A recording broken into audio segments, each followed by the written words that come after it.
Hello, St. Matthew. As we enter into the second week in Lent, we're going to look at the concept of fasting. Because in Scripture, Jesus made a point to fast for 40 days before beginning his public ministry. And there's probably a good reason for this. Now, to grasp the solution of fasting, we need to back up to see the full landscape of the human condition. So man was created with a body-soul component, and the soul is what lifts up and glorifies the body. So because man was also created in the image and likeness of God, and given the startling claim that God himself took on a body, human flesh is not regarded as corrupt, but ascends to a higher stature. Now, because man is created in the image and likeness of God, man has the intellect to know the good, and he has a free will to freely choose to do the good. However, because of sin, people have a desire to worship the whims of the creature and not the loving instructions of the Creator. St. Thomas Aquinas identified three layers of the human soul. These are the intellect, the will, and the passions. He reasoned that while the body is good, it needs to be rightly governed in this order of intellect first, followed by free will, and then followed by the passions. So the intellect stands in the category of our higher faculties, which include knowledge, understanding, wisdom. The passions stand in the category of our lower faculties that include the urges of the senses or the emotions and the appetites. The free will is exemplified by the actions of the person. Now, the free will stands in the middle layer that is designed to listen to perform the acts of the intellect while taking data from the lower appetites.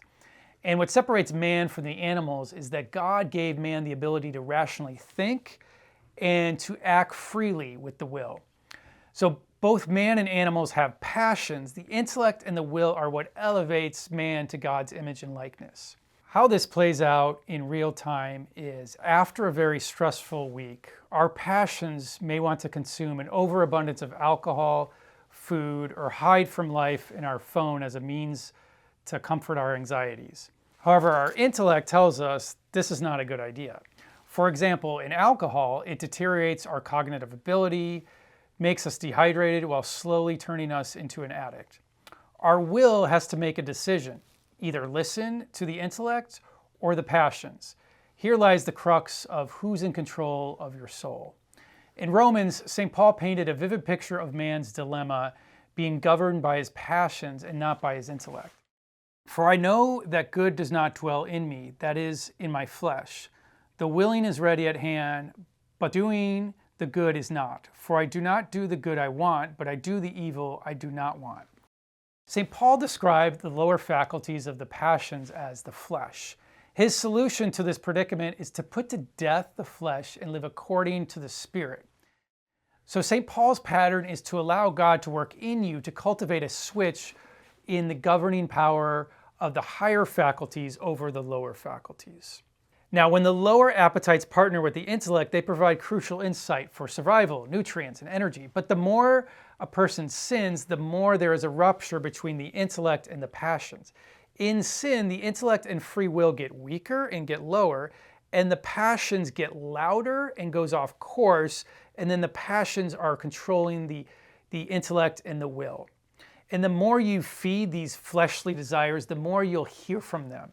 At this stage, a person merely does what feels good without rationally discerning if it is what they were designed to do.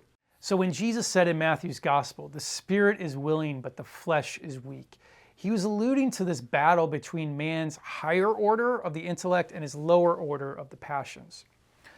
Flawed human nature continuously listens to the dictatorship of our lower faculties over our higher spiritual faculties. So what's the solution? Well, the solution is to take back the kingdom of your soul through fasting. Lent is a time to reorder the layers of your soul back to God's original formula. When we tell our flesh, our emotions, our appetite, no. So the reason, the intellect, and the mind, and the spirit work together to tell their lower faculties they aren't in charge anymore. This reclaiming of your higher faculties over your lower faculties is a painstaking endeavor repeated through grinding effort. So here, when you walk past a tray of cookies, your passions tell you to eat it. Your intellect and free will need to have the power to say no and to move on. This whole practice realigns the hierarchy of the human soul. Because we are inundated with a culture's message of comfort, we put our fleshly passions in charge. The problem is when the passions are control, the intellect and the will become blind as a bat to spiritual realities. St. John Chrysostom indicated that the glutton is like an overloaded ship that moves with difficulty, and that in the first tempest of temptation, he is in danger of being lost and will never hear God. So to reestablish God's hierarchy, we go through a period of fasting from our lower faculties. Every time we say no to our passions, that no equals a rep that strengthens our free will. St. Athanasius said, to fast is to banquet with angels. This Lent, let us go beyond the whims of the flesh and banquet with the angels through fasting. At this stage, the more we do it, we will better hear the voice of God and experience the trueness of our faith.